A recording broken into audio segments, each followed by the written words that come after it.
Councillors, to the meeting of the Planning and Licensing Committee of the 17th of September. Welcome to members of the public who may have joined us online. As always, please can those speaking ensure microphones are switched on for the benefit of those listening online. And to the members of the public, if you're here to observe or speak to a particular agenda item, please feel free to leave the meeting, but we have no members of the public tonight, so we won't have people coming in and out. David, do we have any apologies?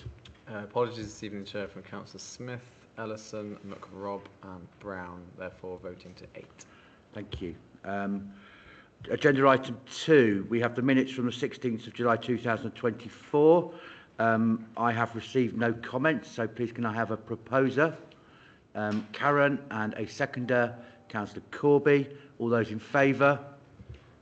Yeah, Councillor Wise and Councillor Clifton were absent, so that's carried. Thank you, Chair. Thank you. Agenda item 3, do we have any declarations of interest? Councillor Wise. I have been advised that I should withdraw from the meeting for report number 98/2024. The plan application is 2024/0468/RG3. Thank you, Christine. David, petitions, deputations and questions? None received this meeting, Chair. Thank you. So on to agenda item 5, the proposed diversion of footpath D85. Item 5 is report number 100/224, the proposed diversion of the footpath. Stuart, would you like to present your report? Thank you, Councillor Beggy. This proposal is for the diversion of a section of footpath D85. This is necessary to give effect to a planning application committee members may, the longer serving ones, have already considered back in 2019 for a solar park at Ranksbury in Langham. The reason for the application having taken some 5 years to come forward is that there was an undetermined application for higher rights on this footpath, for bridleway rights. That took some considerable time to get through the planning inspectorate. It has now since been determined. It was rejected, and so it remains a footpath. The application was submitted by the consultants, planning consultants, on behalf of the owners and Scottish Power shortly after that decision. The proposal itself takes a crossfield footpath and diverts it around the various elements of the solar park. The route is somewhat less direct, admittedly. Now, whilst I have seen arguments that longer paths are less desirable, I've also seen arguments that shorter paths are less desirable. It all depends on the purpose for which people use the public right-of-way. For those utilitarian journeys to travel to essential goods and services, a shorter route may be desirable. If it's used primarily for leisure purposes, a longer route is often seen as more desirable. In this case, I don't consider it a significantly negative sort of factor in the determination. The applicant has offered a number of improvements to the diversion route, principally that the route will be significantly wider than the existing, and it will also be provided with an all-weather surface, for want of a better term. I appreciate this may be partly to assist with the management of the site, but it certainly meets many of our requirements for improved accessibility. On the principle in the Public Rights of Way Improvement Plan, whereby we wouldn't accept applications that don't show any public benefit, the applicant makes the case that the improvements to the width, the reduction in the number of structures on the route, and the improvements to the surface all carry public benefit. That can be weighed against any disadvantages in the increased length, but I wouldn't. I'm of the view that overall it's probably neutral at worst. I certainly wouldn't say it's strongly negative.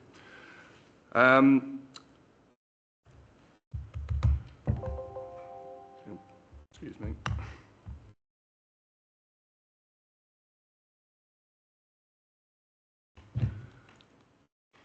I think think that's pretty much what I had to say on the decision, on the proposal, unless anyone on members have any particular comments.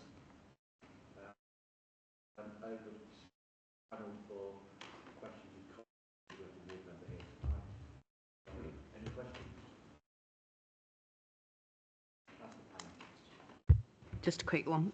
The all-weather surface, is that a council cost or the footpath owner cost? All the improvements, Yeah. depending on your perspective, that are in the proposal will be delivered by the applicant at their cost. Maintenance thereafter Yeah. would be the responsibility of the Highway Authority if we choose to maintain it at that standard. Okay, so and are we happy with that? Absolutely. Well, sorry, that's a bit enthusiastic.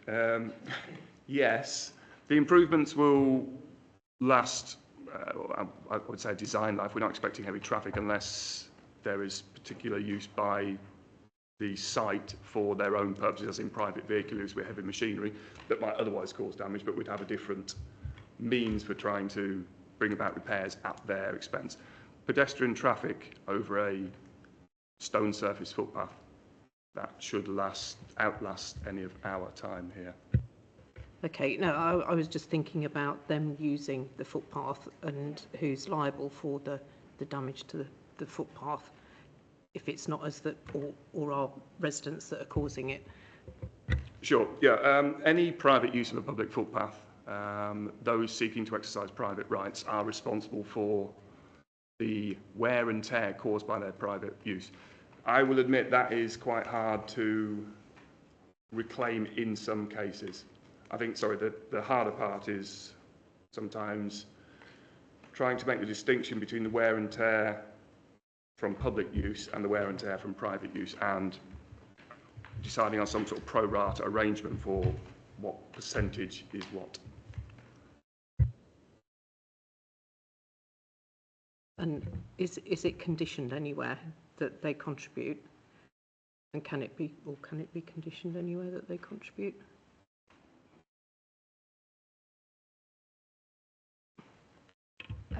We wouldn't be able to condition that, but there are provisions in the highways legislation that would allow us to take action against them if they, caused the footpath to be unusable, for example, or if they, churned it up to such an extent that it wasn't usable, or something along those lines. So the authority would have powers to make sure it was,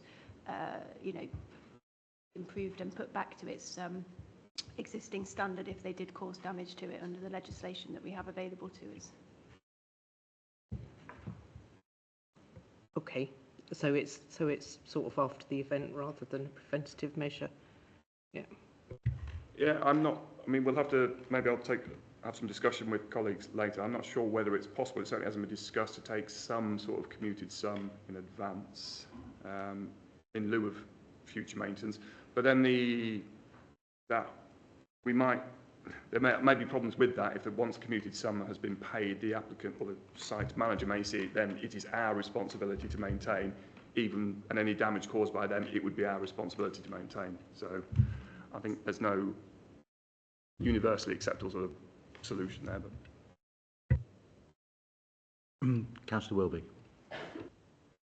Thanks, Chair. This is one I pull out of my back pocket while I'm talking to you and about how to make it easier on the community. Anyone who sits in parish council meetings, like most of us, will know that dog bins come up left, right and centre. As this path is a bit longer, is there any opportunity to get a couple of bins put in, one at each end or something like that? it's not something that has been discussed with the applicant. It is one of the actions within our Rights of Way improvement plan to consider installing bins where there is a recorded problem with dog fouling on routes.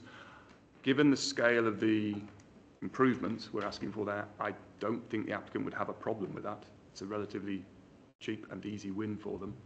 So I can put that to them, and I'm not sure whether we could condition that. think it would just be a case that we'd note that in the minutes, and then officers could then discuss that with the applicant to make arrangements for that. Sure. I mean, public path diversions are discretionary. There is no statutory duty for us to make them. So we could say that it's conditional, that we will only accept their application if they offer to provide. I can't see it would be a problem, to be perfectly honest, but I can't guarantee that. Thank you. Councillor Corby. Yeah, thank you. Just probably further to Councillor Payne's comment there, obviously it's a fairly large solar farm, so part of the reason I'm assuming the width of this footpath is about maintenance and getting the contractor vehicles on to maintain these panels from time to time. So just further on from the damage impact there, again, we understand it probably can't be conditioned, but I think it would be nice to have some confirmation from the client or the applicant that they will clear up after themselves, certainly if they're visiting over winter and whatever, churning up the footpath. I think it is a concern that needs to be raised. As a colleague has already mentioned, damage to the surface, where it is clear damage caused by private use, that wouldn't be hard for us to take action, and if the applicant wasn't voluntarily fixing it, we could serve notice to have it remedied. It's the more difficult aspect is where it's not clear and obvious where the source of the damage has come from. Councillor West. Thanks, Chair. I think it's going to be pretty obvious where the damage has come from. Potholes caused by vehicles, not pedestrian traffic, and there's not going to be any members of the public driving vehicles through it. It will be contractors, won't it? So, you know, any potholes are going to be caused by the operators of the site, and it's pretty black and white whose responsibility it is, therefore, to repair them. I've not got a problem with that. If we can claim that back from the applicant, that's fine. Thank you. Do we have any further questions? No. The recommendation in front of us is to authorise legal services to make a public footpath diversion order under section 257 of the Town and Country Planning Act 1990 in accordance with the application at Appendix B.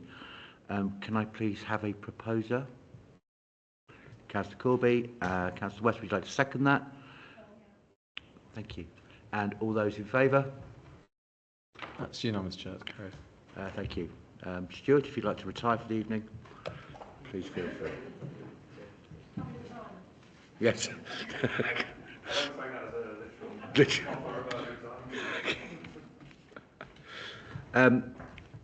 We then move on to agenda item 6, planning applications, to receive report number 98-224. The 2024-0468 RG3 Jules House. The refurbishment of existing building and construction of an extension to provide a new transport hub and community facility with flexible Class E space, retain existing access, new hard and soft landscaping, including new pedestrian access link from Cold Overton Road. The recommendation is approval, and Andrew is going to present the report. Thank you, Andrew. Thank you, Chair. So, sorry, get down to me. There we go. So yes, this is the site. No, it's not. There we go. This is the site. It's on the western side of the level crossing, just beyond the town centre. It's a council-owned asset, so it's a Regulation 3 application, as we are the applicant. So the eastern part of the site is Jules House, and then the you can't see my mouse on there, can we? Yes, we can. Delay. And then we've got the Rutland Memorial car park here as well.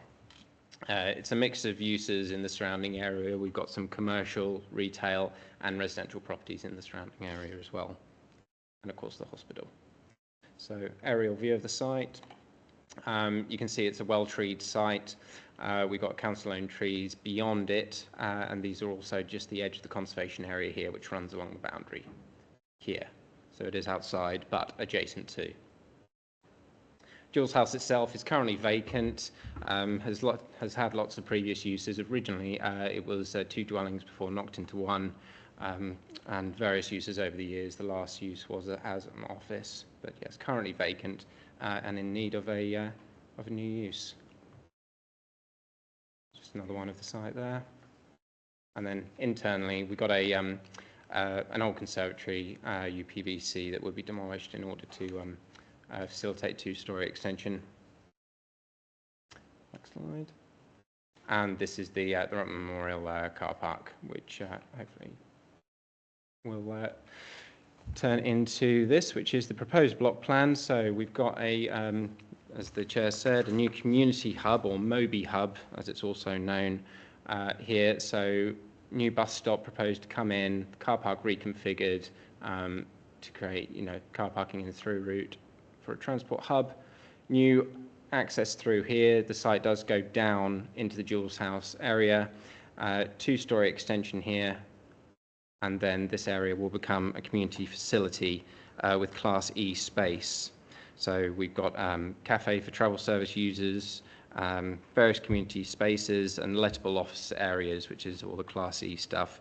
And then additionally then potential for local health, social care services as well, meeting purposes, in order to create an asset for the community and bring this building and wider area back into use.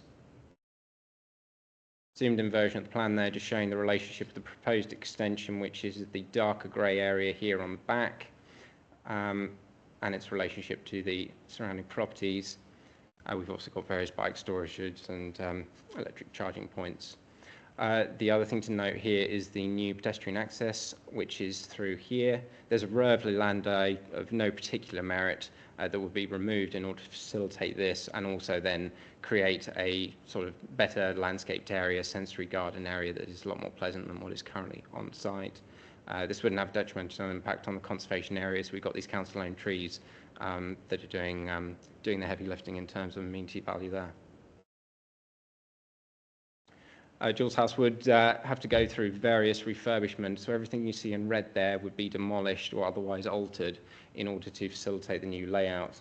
That includes the removal of a fire escape you can see in the bottom right-hand corner there. New fire route would be put in, all building control compliant, and they would oversee those changes. You can also see that all the windows are proposed to be replaced as well, and the doors, in order to bring it back into viable use. We then got the proposed floor plans here. I apologise, it's probably quite difficult to see that in terms of the actual labelling, but yes, this is the proposed extension on the back. So we've got the transport hub, cafe area and community in green, these spaces. New lift to be installed to the first floor, so it's all access available. And then these are the various Class E uses that would be created, office meeting spaces for community use there. This was the original proposed extension plans. This has been amended during the lifetime of the application. A contemporary design was proposed, so a two-storey flat roof buff brick design.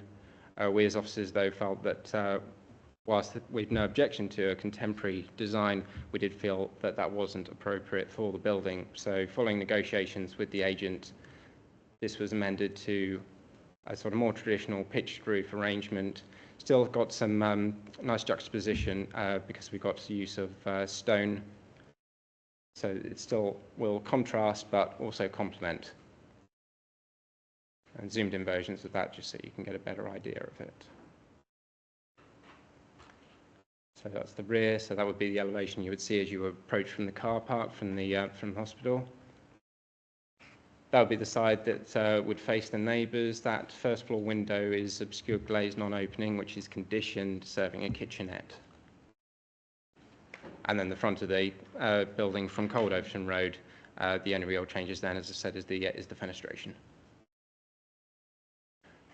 So in terms of the highways then, we've this plan here shows a proposed pedestrian crossing that was something that we wanted to ensure that the proposal had. Again, if I can get the mouse to work. This is where it's currently proposed with tactile crossing here, just off the junction. This has been through the ringer in terms of assessment, in terms of what would be most appropriate. Officers have looked at potentially crossing here. There are issues with that due to both the width of the crossing as well as the proximity to the junction. This is considered to be the most appropriate location it is subject to condition you'll see in the reports for a safety audit to ensure that is the case. So we would again make sure that that is rigorous and that is the most appropriate. And the wording of the condition does offer flexibility if a better solution was found during the safety audit or if any issues arose as a result of that. Just to show you some photos, if you're not familiar with the area, this is the approximate proposed crossing. You can see the landai just in the background that will be removed. That's the junction does actually have a crossing here at present, though you'll note that there is no drop curve, so it isn't fully accessible. And again, due to the proximity of the junction, don't consider that that would be the most appropriate location for improvements for that. Just from the other side. And of course, we've got the existing Pelican Crossing on Cold Overton Road, which is just to the west of Jules House as well. Moving on to ecology, members will note in their report and the addendum that was circulated this afternoon that ecology is one of an outstanding issue for this. These applications are subject to biodiversity net gain, which is mandatory. Calculations have been submitted and ecology have provided comments. The site doesn't currently achieve the mandatory 10% net gain, and there is a deficit of, I believe, 0.17 habitat units as a result primarily of the loss of, for example, the Rurvla landai that wouldn't be offset by the additional landscaping that is proposed. As a result, the agents have advised that they are looking at offsetting that off-site, which is a viable means of meeting that mandatory net gain. Additionally, another bat survey has been completed last month in order to get compliance with the ecology comments. That is forthcoming. I was hoping it would be available for the meeting. However, I understand that it is on its way either the end of this week or next week. As such, the recommendation is for, if members are advised to or minded to approve the application, delegated authority to officers in consultation with Leicestershire Ecology and the chairman in order to finalise that process and secure that biodiversity net gain. This is the landscaping plan though, so just so you can see the additional planting that is proposed as part of it at the Jules site area, and then in pink is the areas that they're looking to then get that gain. So there is a gain on the site, but it isn't sufficient for the 10%. Therefore, they are looking at that off-site offsetting. That's just an area where they're looking to improve. And then just examples of the type of landscaping and feel for the area that they're going for in terms of creating a sort of sensory garden and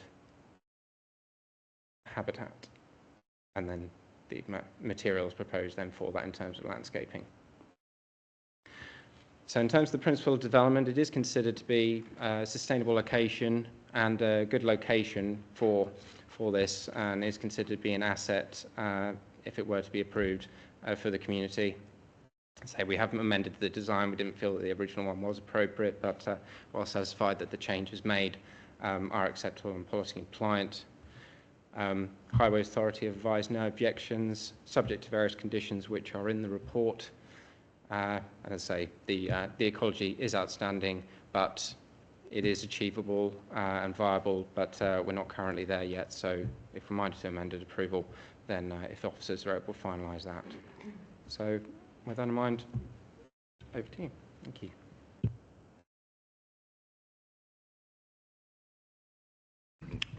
Panel, questions, please. Councillor Payne. Yeah, I do actually live a few hundred yards from this, and I know it extremely well. I've got 2 or 3 comments. First of all, are we keeping Oakham Town Council in the loop on this? Are we having conversations with them so they know what the plans are? Because it's pretty important for them, I think, for them to know. Yes, so they did object to the application, which I believe is in the officer report. They have been consulted both originally and also on the revised plans and the updated transport assessment.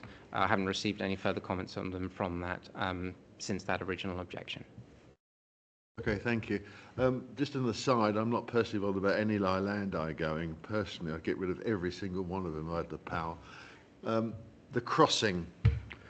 Now, this particular area, which I know well to my cost, is a nightmare for pedestrians to cross. There is no good place for a crossing, and I think it's only honest to say that. But the current position of the present crossing seems to be perfectly reasonable. Why is the decision to move it to the other side of Long Row, which is what the impression I've got from the plans?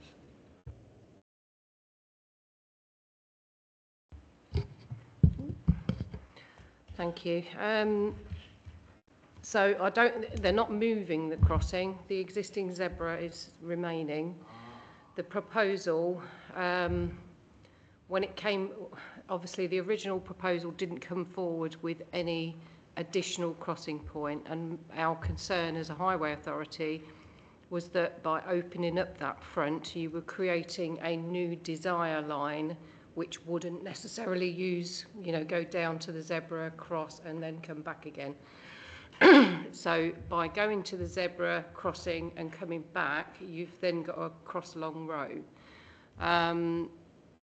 So when the consultant came back and showed that new tactile crossing, my colleague Ricky, he's safety audit trained, he reviewed it from a safety auditor's point of view, or gave it an overview, not gave it a full review, but because I was a little bit concerned about the location of it. But so we're still not 100% because it's not had a full safety audit and hasn't been time to do that.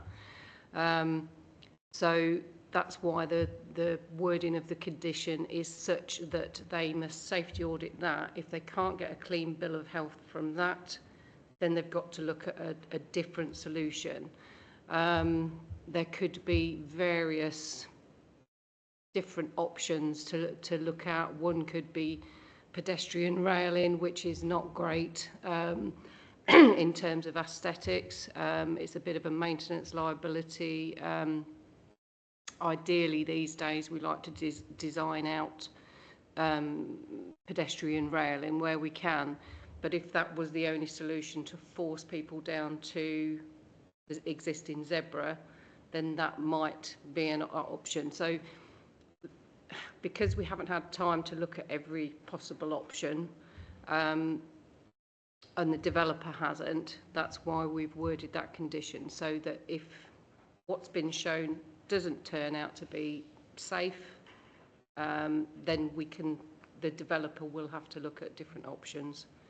And maybe a different crossing point. The one thing that we are concerned about is the proposal includes tactile paving. Well, there's virtually no tactile paving around in the area, so it's generally not a good idea to put standalone tactile paving in. If you haven't got any in the area, you generally don't put it in. So that's one concern we have got, but that can simply be removed as the design goes forward. Does that answer everything? Well, if I may, already people cross 5 to 10 yards from the crossing, and yet they will cross regardless of the traffic coming. So you may have to end up with railings. I think you may have to be more directional because people are taking their life in their own hands. The Long Row combination with the traffic coming up and down Cold Overton, it can be quite horrendous at times. I'm relieved we haven't had any fatalities yet, but it's that bad at times, and the traffic is growing, as I'm sure you're aware, year on year. At the moment it's ridiculous, but we won't go into that.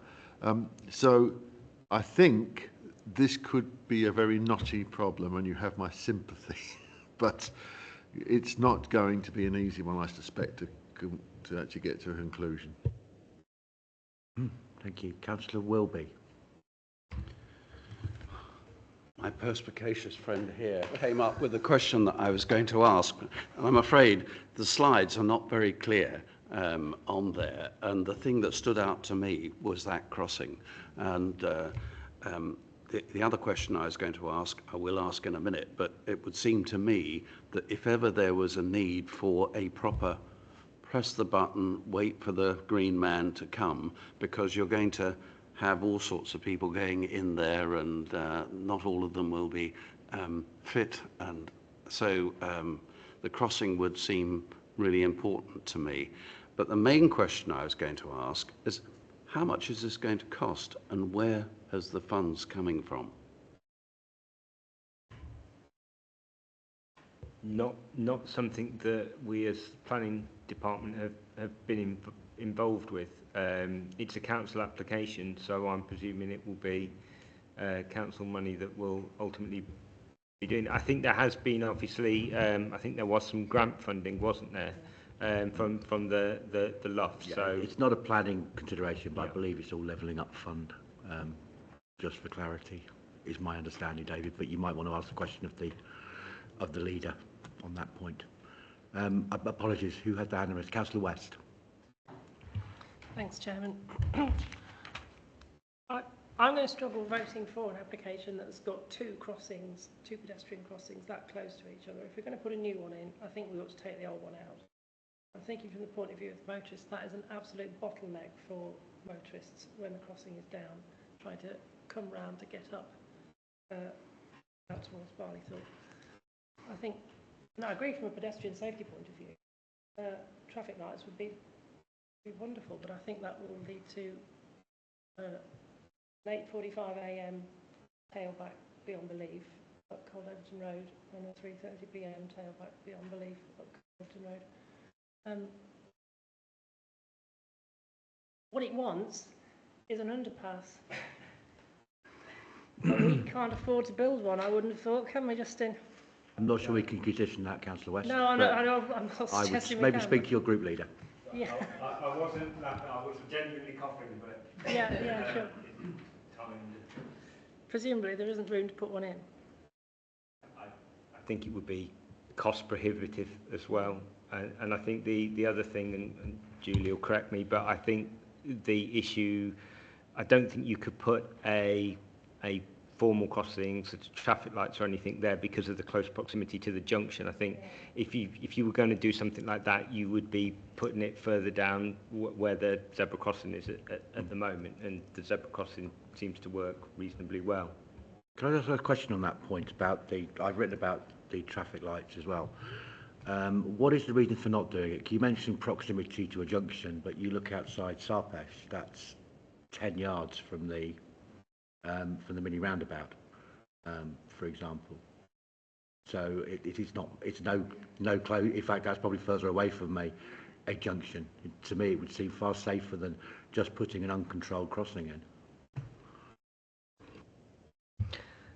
In terms of signals, I mean that's not been considered, because the first and foremost thing is if that backs up traffic on the rail line and then it can't get off, it's too close to have that. Vehicles stopping in busy times, there's going to be potentially vehicles stranded on the train line. And now I know they shouldn't cross before they can go the other way, but that is a problem. So I think the developer has probably ruled out signals on that basis, although it's not been discussed. Clearly, this is an uncontrolled crossing point. So it's whether able-bodied people, are able to cross at that point and feel comfortable crossing at that point. The other one, whilst it's literally just up the road, that's more of a controlled crossing as a zebra crossing. So if there were somebody that wanted to do that route, then they still have the option to go down to the zebra, which they may consider safer than crossing at the proposed point. So there's kind of the two options there. That's how it's been demonstrated to me. But that's why I want it to go through the safety audit, because it is quite an unusual situation. Sorry to take over the question from the chair, but the solution seems to be starting at the lowest common denominator, the cheapest option. Whereas surely we should be looking at what the safest is, and that might be lights, and considering that, and if that's rejected, maybe the Belisha Beacon version, and then this being the final option. This to me seems quite dangerous. You put drop curbs and tactile pavement, which is going to attract people who maybe aren't quite so fit and athletic to get across the road. It concerns me that we're starting at this and not starting from a higher level of safety. Councillor Payne. Just asking, when does the safety audit deliver? I can't remember the wording now. I think we said within 3 months of approval of the application, should it be approved. I'm pretty sure that's what it was. It's prior to commencement. Oh, prior to commencement, right, sorry. Yeah, so it's condition A.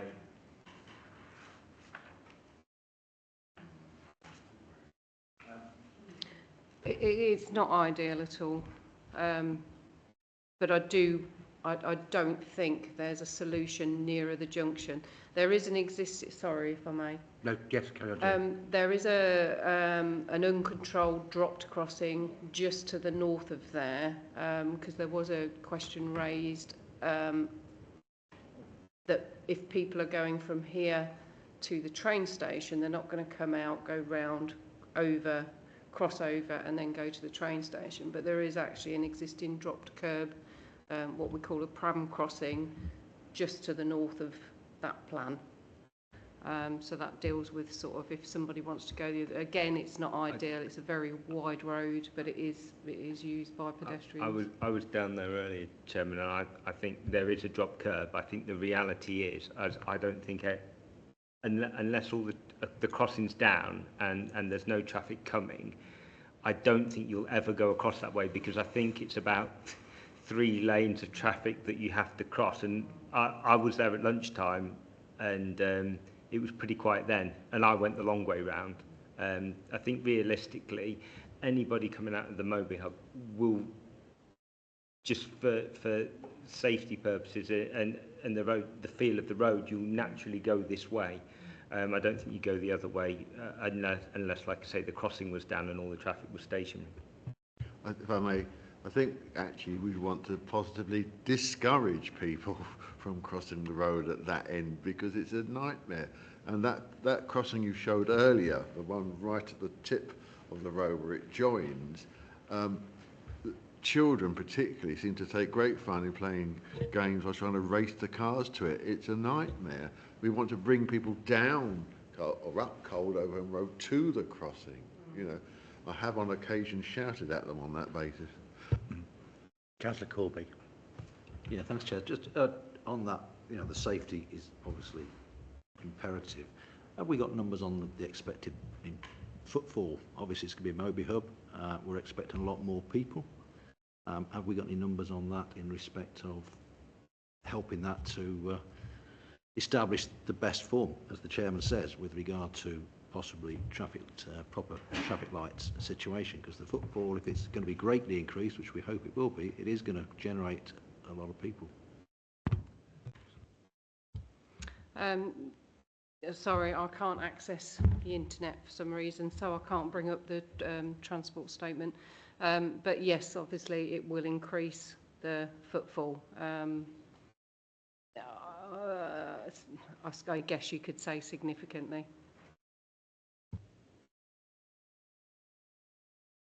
Thanks, Chairman. Just in the spirit of debate while we're here then,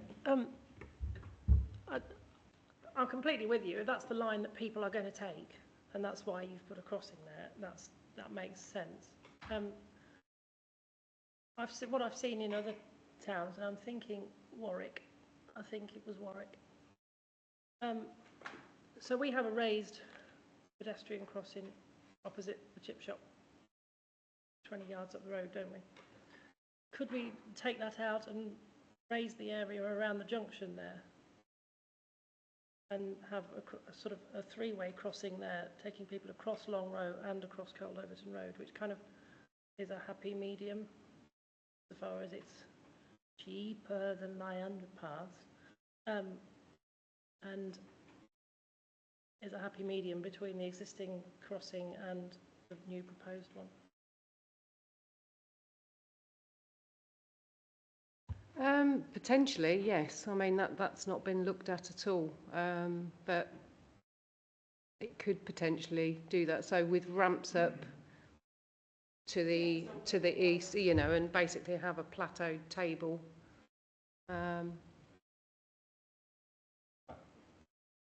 Yeah, so extend that basically. Possibly. I mean, that the only thing that would potentially do is obviously on the ramped bit is slow the vehicles down. It still won't give pedestrians right of way. I was thinking the current users of that aren't going to be that bothered. That moves.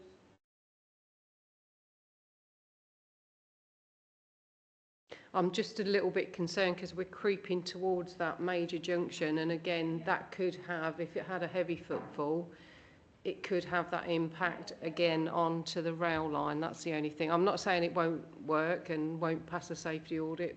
I don't know. I've not investigated it, and neither has the developer.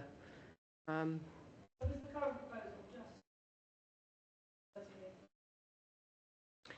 Century paving, but we're not keen on the century paving. Obviously, it's not the most ideal place for a partially sighted or blind person to be crossing. So, so we'd want, and because there's no other tactile paving other than at this location, at all the just standard pram crossings, there's no tactile paving. So we'd probably want that taking out.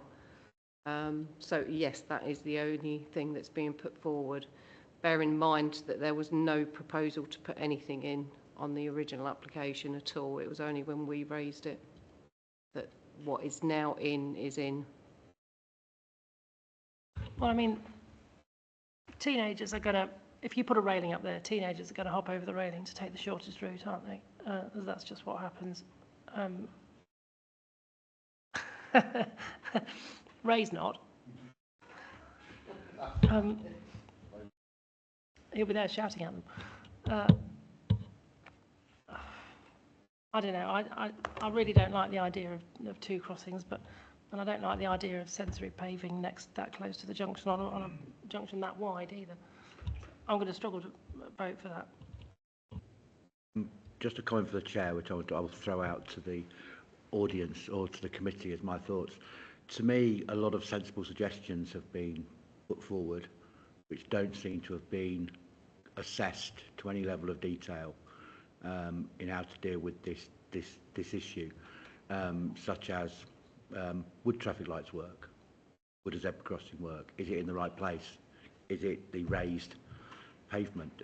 My feeling is I don't think we have the information to make a decision on something which is potentially hazardous to the general public with a large amount of residents. That is my thoughts as a member of the committee, not as a chair, and it's up to the committee if they want to put together a further proposal. But that's just my thought. I'm very worried about the current solution. Councillor West. Sorry. Payne, you put your light on before you put your hand up, and you put your hand up before light. So, because you did have your light on, and Councillor West has had 2 goes. I forgot what I was going to say now. To me, it's the concern about the combination of the traffic, which is, and I've sat at that junction many times and got very frustrated because I've just been stuck for ages. The combination of the traffic and the pedestrians, I don't think at that point is a good combination at the moment. I don't think we've got a solution to manage it safely. I'm not sure underpass will work. There's no room. You'd have to go down a ladder. Anyway, Councillor West, did you want to interject at this point? Yes, please, Chairman. Thank you.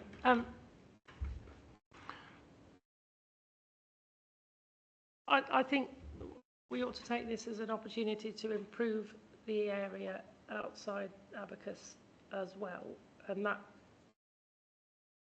crossing without a dropped curb that you showed, I think, have we got an opportunity to remove that and grass over that to discourage people from using that and generally make it more presentable? Because that's, I mean, Ray's right. The Leyland Eye don't do anything for anyone, but that's not pretty, and that bit of tarmac there is pretty redundant. So could we cross that over? It'll get 0.00001 BNG units for the applicant. And come on the subject of which, I think there's a really good opportunity here for the council to offset its missing BNG units in that horrible barren area on Burley Road car park, which we could plant with a garden with the cooperation of Oakham Town Council. If that, I don't know who actually owns that, which would be a really nice joined up thing in the town. And I've been looking at that every day when I drive past it, thinking surely we can do something with that. And I've even considered becoming the phantom gardener myself and going around and putting bulbs in there in the winter so that I do concur with you, Councillor West, but I'm not sure that we can consider anything like that. Even though it's council land, that's why I'm unsure.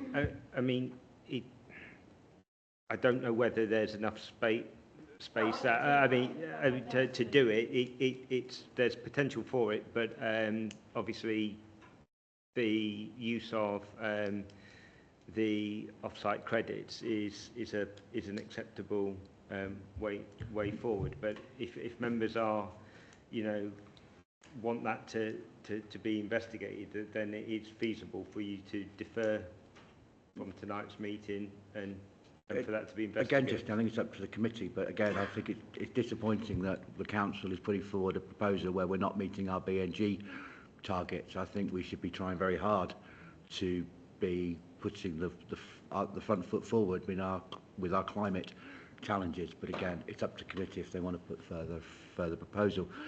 Councillor Wilby. Thanks, Chair. Risking being a prophet of doom, I'm totally behind you, Chair, on your feeling about this. I just get the impression that it's a good idea, it's come in, and people have done things to the best of their ability, but quickly, and I don't think a long-term look would come up with exactly the sort of problems that we're raising today. And it is an important one. It's a valuable part for the community. I believe it needs a little more thought before we go ahead. Thank you for your rutilbunculus answer. Thank you. Karen. Is it possible that we could defer until we've got two things really, the results of the safety audit and also the BNG solution? I'm sure it's still possible. We just need to understand what you want from the safety audit. Because my understanding is that will only be auditing one solution, not multiple solutions. And I get some of the feedback is that we're looking how do we make that whole area safer as opposed to just put a crossing in. So if you want to put forward a proposal, that's fine, but can you be very clear what it is that you're looking to achieve. Yes, we've not heard from you for a while. Please. Thank you. Feel free. Justin, is there a determination deadline on this for use of LUF funds or not? Oh, sorry, Andrew. I don't have a specific date, but as I understand it, they were looking to do the demolition site clearance work in the winter period, and then I think commence sort of 2025, early 2025, as I understand it. But I don't know specifically the deadline. I can find that out and forward that information on. Okay.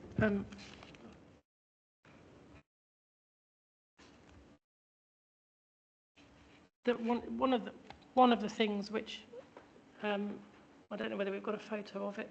One of the things which makes the area look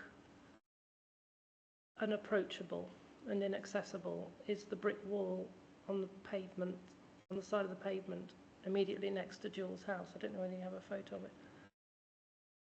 Now, it's a nice wall on its own, that one.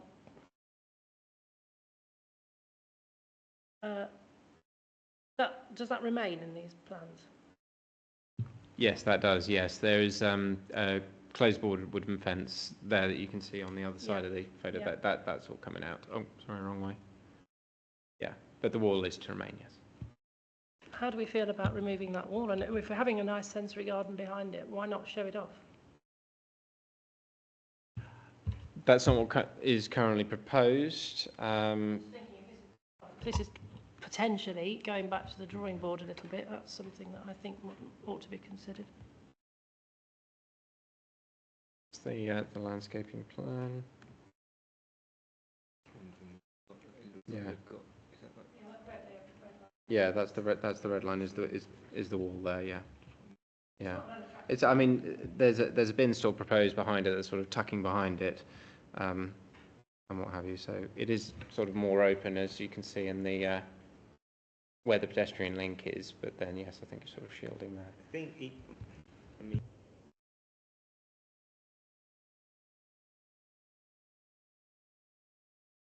it's been a while. Sorry, if it's something that members want us to investigate, we can do. I think personally, though, I think it's quite a nice wall that's part of the character of that building. I mean, I think the whole idea was that it also creates a bit of enclosure to that part of the building, but then by removing the fence that's there at the moment, you then create a bit of a focal point at the crossing. So as you, from the other side of the road, as you were looking back, you've got that nice gardened area, and that where that wall is, I think, is that, I'm not sure whether that's directly opposite, is it Long Row? Long Row. I think it's probably about where Long Row is, but I mean, it's something we can look at. I think it's actually providing quite a useful feature in the design because they've got the bin stores there. I think if you do that, then you're going to have them pretty prominent somewhere in the scheme, even if it's tucked around the back where the car park is. That, you know, I think it probably provides quite a useful feature to actually put things against, and also tucked out of the way. I don't disagree, Justin. Just a matter of interest. Where is the bin collection point?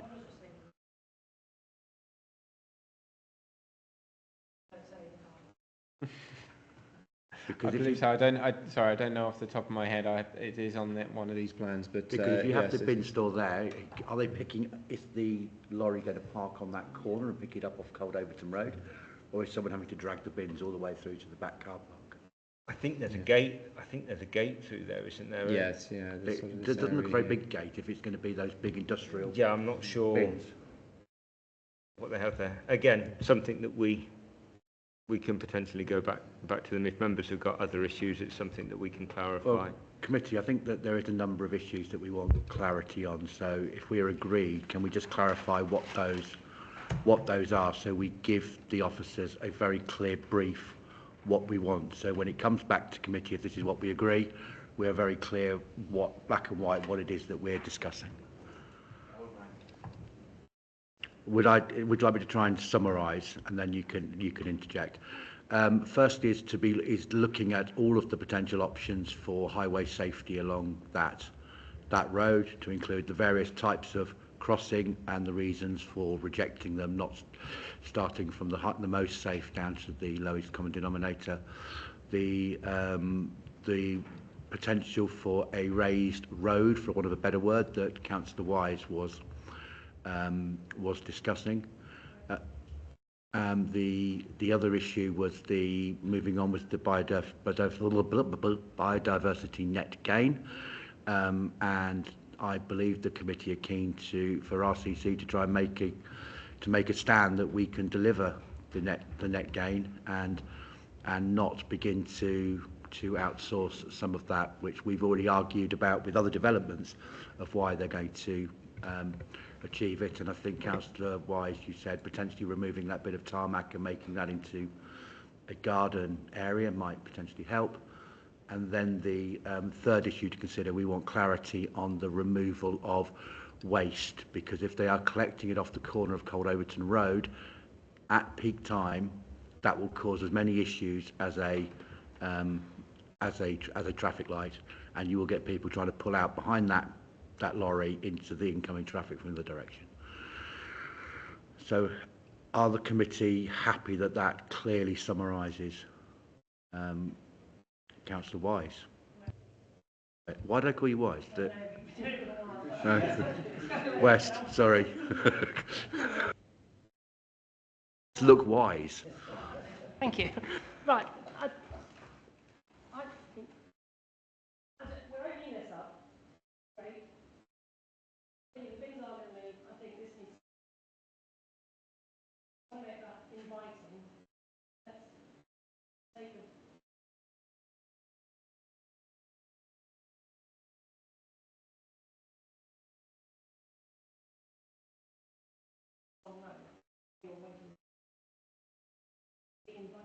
Councillor West, on that point, the other ones have been unanimously decided is the committee agreed that they want that wall to be considered. My personal opinion is I think it's in keeping with the area and covers the beanstalk, but I only want us to look at things that the committee is unanimously agreed on or majority agreed on. Being a doomsayer, anybody overshoots coming out of Long Row, at least the wall will stop them going into the garden.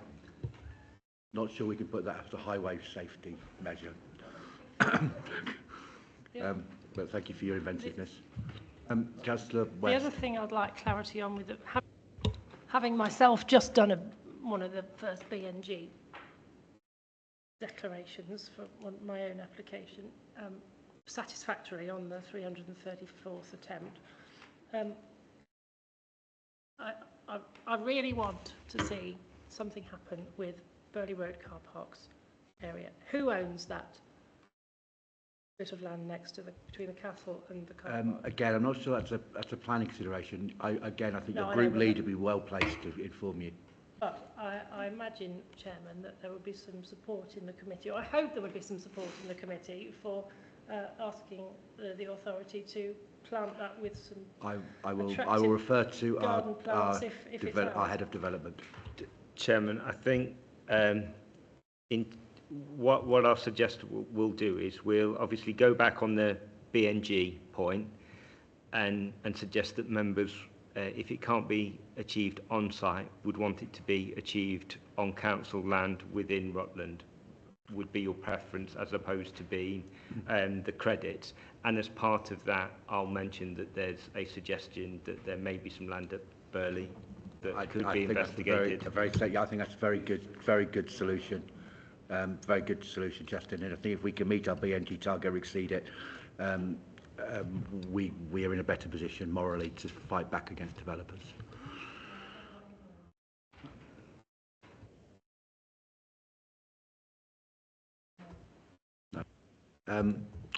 David, as we're asking for deferral, do we need to vote on that? If someone's proposed for deferral, then we need a second them to vote, yeah. As I read out the potential reasons for deferral, I will propose those. Councillor Wise will second those. All those in... sorry. Could I ask a question, Chair? Sorry. Councillor Payne. I just want to be clear. clear. Sorry, I was doing that. I got her name wrong again. Can I just be clear on whether we're including the wall in this, because I don't support... No, sorry. I'd like to leave the wall alone. Yeah. Can we just take a straw poll on the wall? Is anybody in favour of removal of the wall?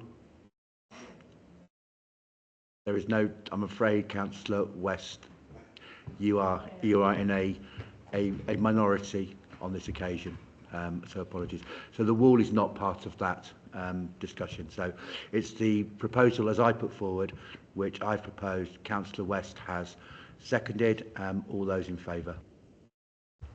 That's unanimous, Chair. Thank you. And thank you, officers, for your hard work on that. I know it's not an easy an application. There's no easy solution. So, Julie, thank you for your consideration. That's the end of the planning application. So, Julie, if you want to retire for the evening, and you as well, Andrew, we'll leave Justin to go through the appeals report. Thank you, Chairman.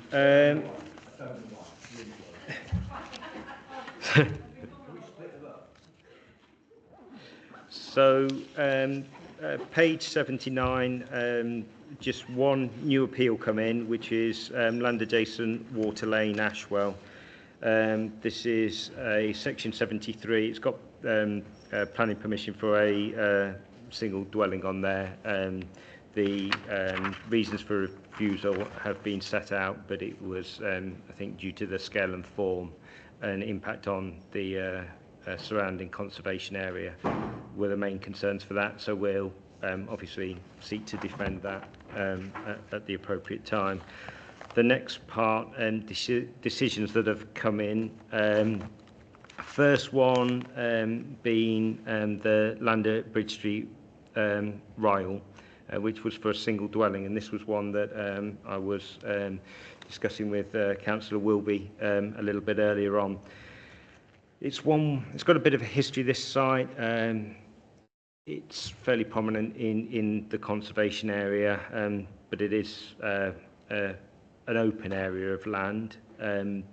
We have successfully defended an appeal in the past for a single dwelling on there, where the inspector agreed with officers about its impact on the conservation area and dismissed the appeal.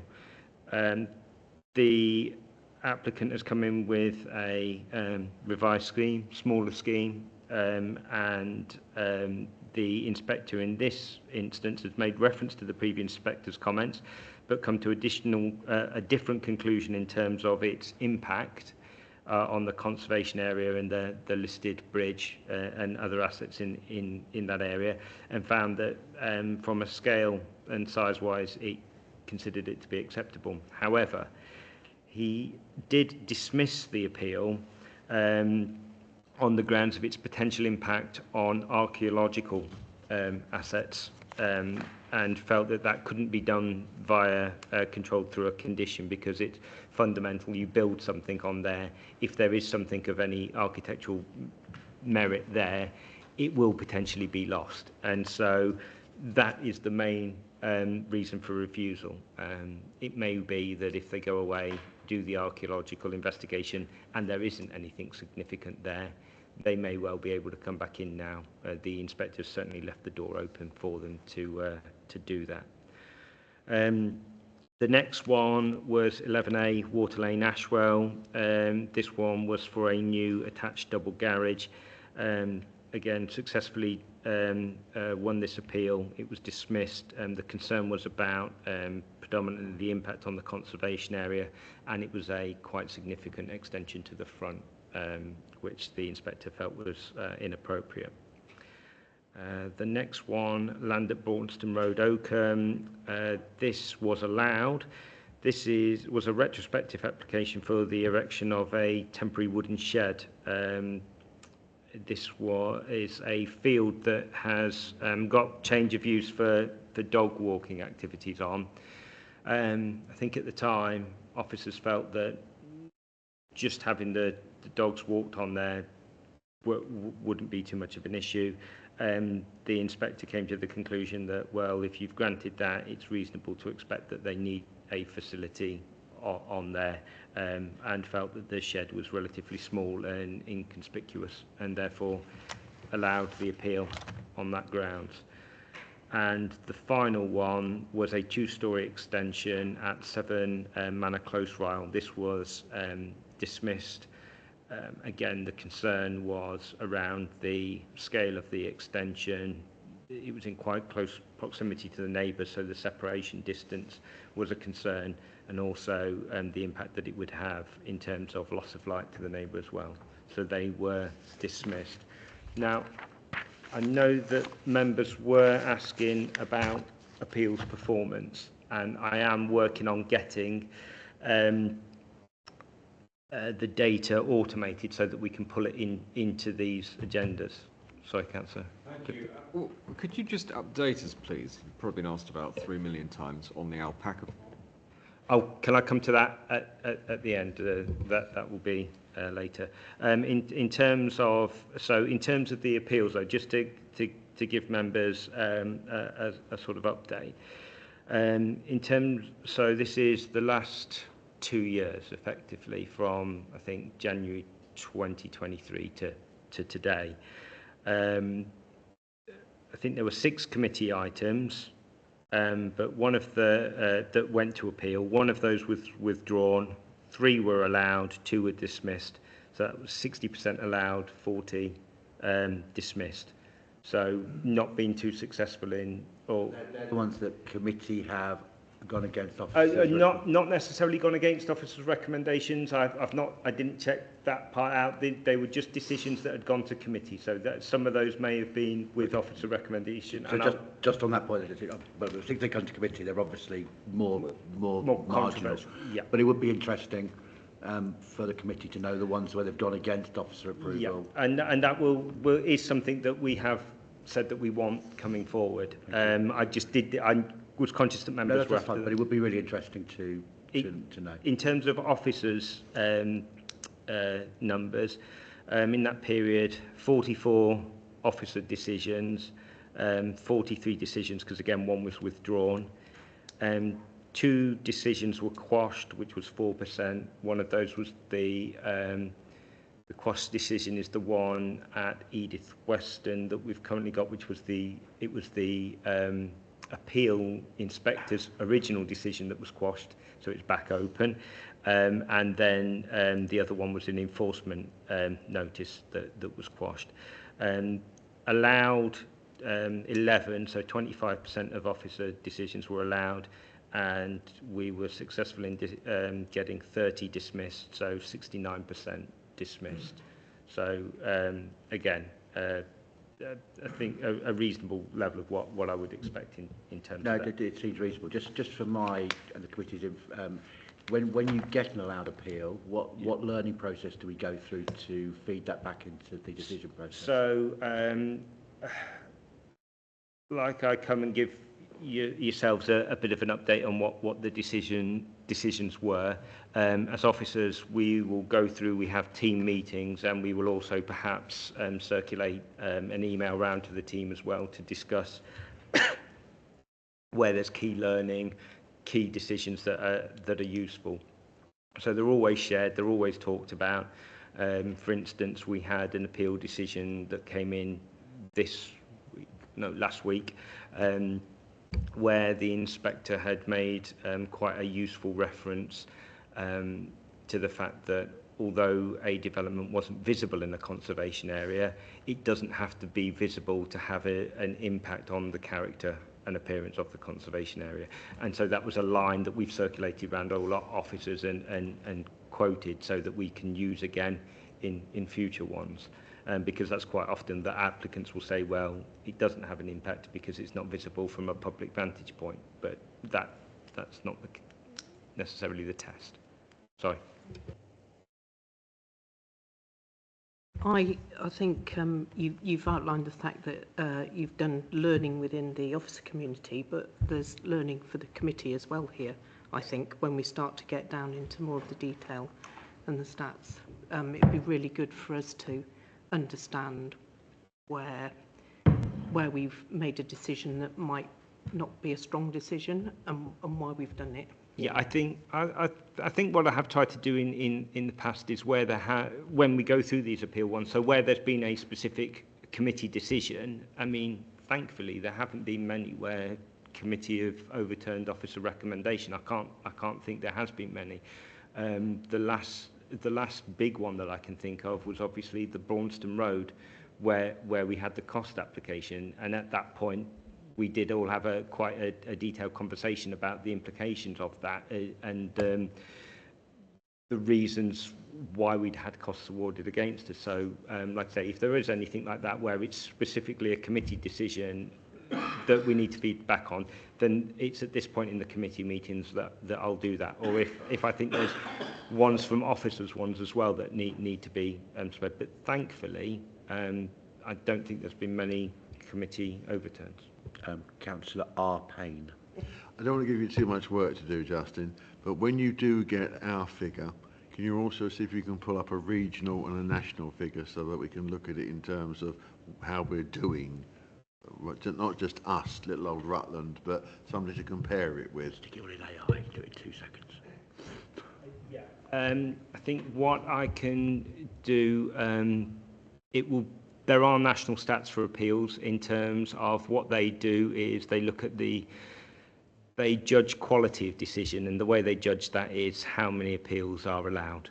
And effectively, if you have more than 10% of your total decisions allowed on appeal, then you can be pulled into a standards authority. I think at one point we were about 1%, something like that. So we're pretty good.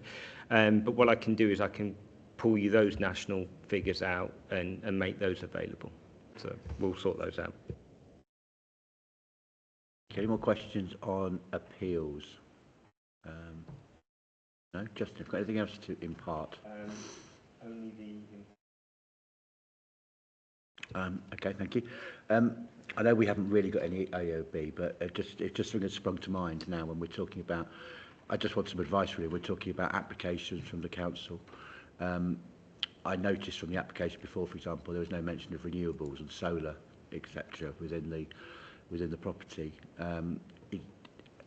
Is that something that the council try and do with their own properties? It's an open question. I don't know, but maybe it's something we should be considering.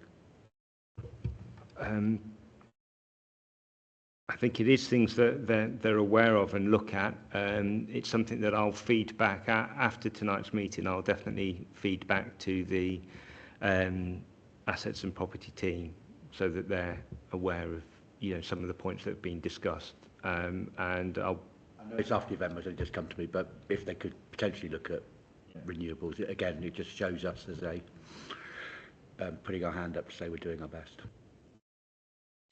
If there's no other urgent business, we can now close the meeting. The next meeting is Tuesday, the 22nd of October 2024, and we close the meeting at, looks like 12 minutes past 8 o'clock. Thank you.